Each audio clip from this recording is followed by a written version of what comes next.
What drives us is the fact that 64% of the insured people are underinsured now. Our goal at Hippo is to reduce the homeowner's insurance questionnaire to a single question: what's your address?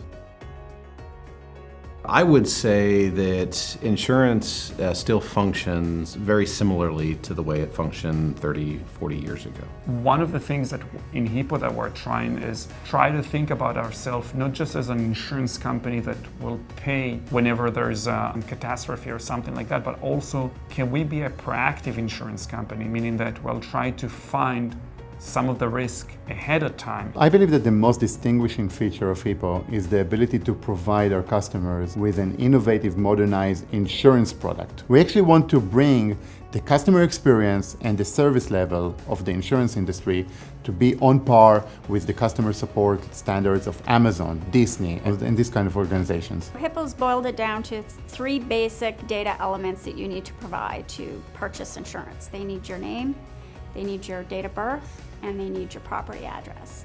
And generally in insurance, what you do is have to fill out another 30 questions to get insurance on your house.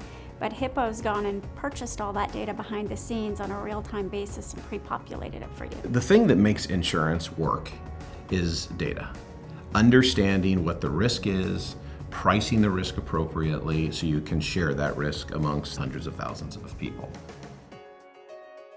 We're only 16 people doing stuff, but it's not that we're 16 people that do everything. It's if you want to do it fast and lean and mean and things, you need to bring top talent from the outside to support the business. When Hippo came to me and said we're going to be live in 6 months, most actuaries would tell them all the reasons and all the hoops they have to jump through and why it's going to take longer.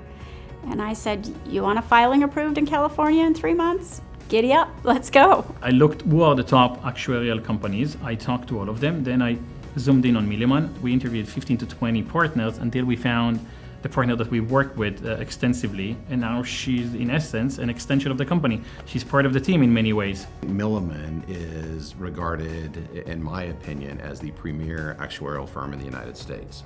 So when you're trying to disrupt an industry, when you're trying to make changes, you need additional people that have like-minded thought processes to go help us combat the general inertia of the industry. Sherry and her team has consistently exceeded our expectation in how innovative they were willing to be and how creative they were willing to be in order to solve the problems that came up when we were designing the system and the product.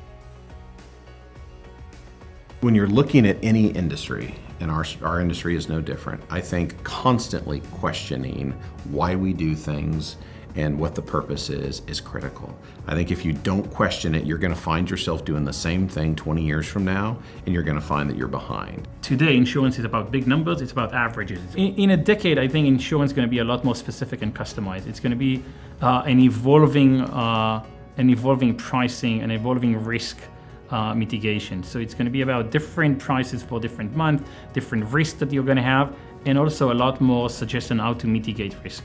We think that the entire direction is going to be big data. The fast-paced personality of a startup company is really fundamentally different than what's out there, especially in the insurance industry. Hippo's actually not just challenging the norm, they're trying to understand the way it was done and do it better. Insurance, I think the innovation, it's not a revolution. If you're not innovating, you're going to be obsolete.